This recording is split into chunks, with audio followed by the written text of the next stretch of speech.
We're up to about 3.25 million journeys per day on the tube now, and we're seeing sustained growth. Brixton Station itself attracts about 56,000 people every day. It's a very busy station because it's at the end of the Victoria line. It's an interchange station for local bus services. It's an end-of-line station, which means that we've got 2 platforms there. The whole area is a thriving part of London's community. And as well as having its sort of attractions, it also has its policing problems. Railway-orientated offences can be things like travel fraud, ticket offences, also, theft from ticket offices, that kind of thing, but also ticket touting and general sort of nuisance behaviour from people begging and that kind of thing in travel hubs. I've been with British Transport Police for 4 years, working on London Underground area. Currently work at Stockwell Police Station. I'm responsible for 3 group stations, and as such, I work very closely with the group station managers for all of those stations. Here, in particular, for the Brixton group, it's David Palmer. So obviously I work very closely with David. He has a unique insight into what goes on at the station, because we may only see a specific member of staff once or twice a week because our shifts don't coincide. But David's in the great position of being there at staff meetings, listening to all the gripes and the moans and all the things that do bother the staff on a daily basis. And therefore it gives us a much better picture of what is actually going on at the station rather than just what we think is going on at the station. Collaboration is essential. We're not an expert in everything. And there are lots of organisations out there that are experts. London Underground, experts in running an underground network. Metropolitan Police, experts in policing above ground. We're very good at policing railway networks. We're specialists in that. So everybody's got their own area of expertise. So it's very important to draw on that. Well, the officers are learning from the process the benefits of working together, local ownership of problems, identifying issues that matter to the local staff and passengers. By getting people to take ownership of the local problems, they actually begin to formulate strategies that will make a long-term difference to the crime and disorder on the transport network. First of all, we ask them to set out what their strategy is to deal with the problems that they have identified. And you can only identify the problems if you know what's going on within your area.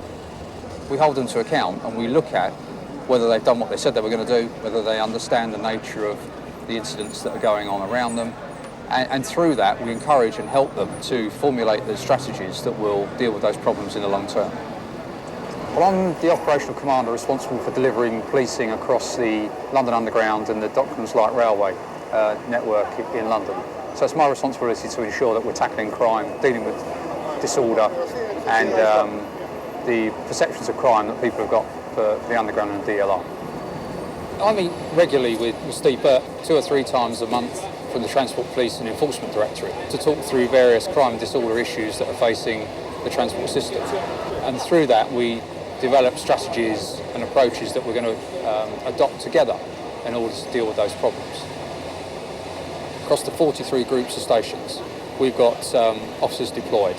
They are working to their own agendas that they've agreed with the group station managers, and they design their shifts and their tactics around the particular problem that they've got.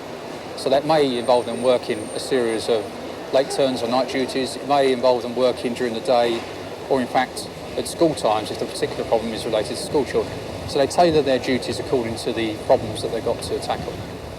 Well, we came to be using the ComStat process because we were looking at a methodology that we could use that would ensure that we're able to monitor performance and engage with our key partners. What we did is went and looked at how those different forms of ComStat worked and adapted it to fit the needs of us in the transport environment in London. Paul, we're looking for your overview, please, of key issues. The ComStat model that we've introduced, so it's British Transport Police and TfL together working in partnership on it, is different in 2 or 3 different aspects. First of all, if you compared it to the American model, I think it's a more collaborative approach. It's about encouraging people and assisting people with the development of their strategies. The unique aspect of the BTP TfL ComStat is the involvement of partners. I'm not aware of any other model in this country or indeed in the United States, where partners are actively engaged, where they get the opportunity, if you like, to hold us to account for our performance.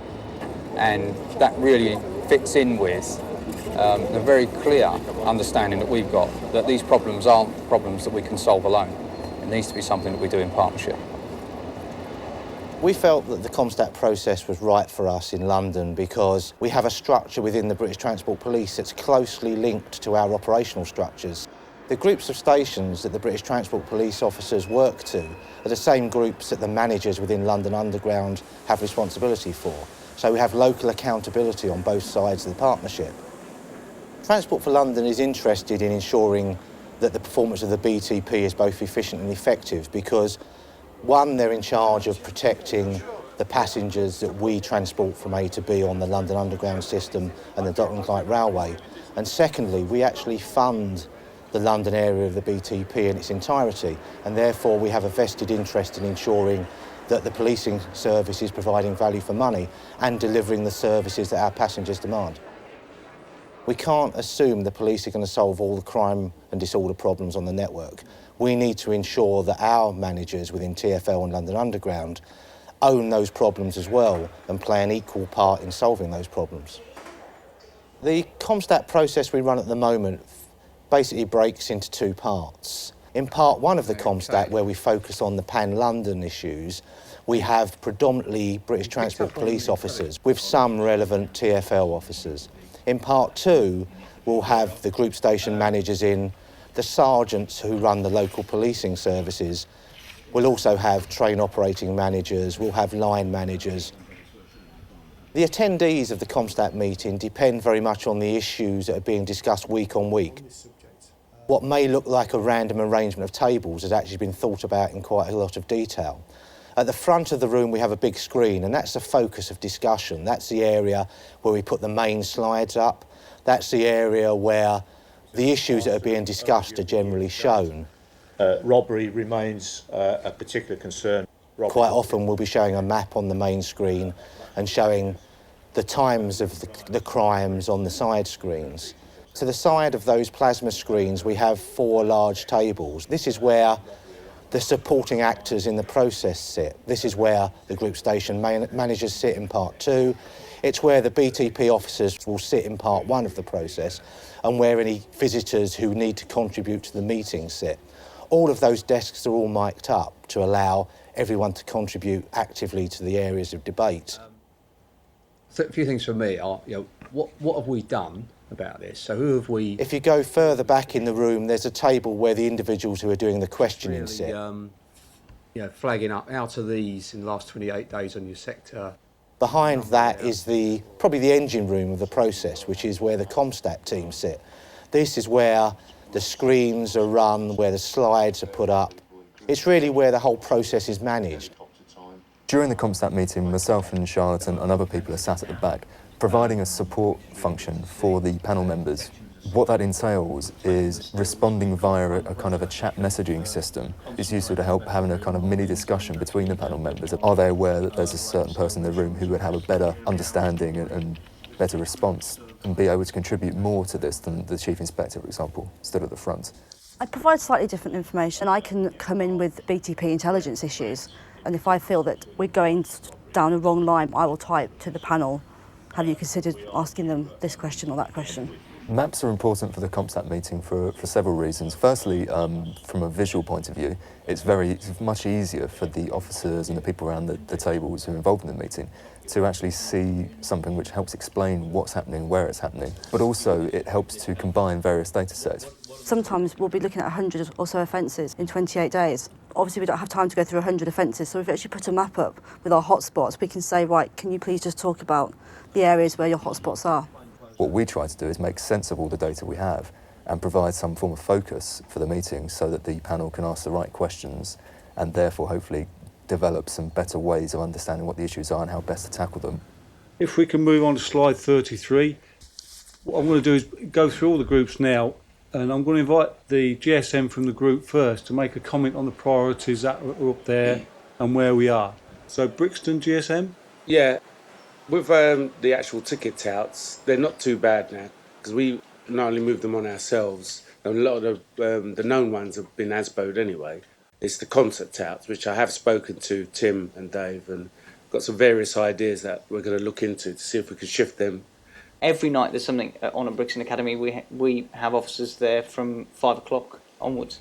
It's one of the things we've had to be very fluid about, because the touts got a bit sneaky, because we were using our 6 to 2 shift to target the concept tout, and they got a bit wise to that, and we had a covert operation based at Brixton with 10 officers in plain clothes who came through the station, and we got 8 or 9 people processed and 1 arrest in relation to that. We worked with... I think what ComStat does is it really does focus the mind, because prior to ComStat, you knew what the issues were, but you had what seemingly an infinite amount of time to deal with them, and there was very little sort of feedback between yourself and senior officers as to what was going on. From my perspective, what's unique about ComStat, it gives us an opportunity, myself and my staff, to talk to commanders and the BT officers and focus on the areas that need focusing.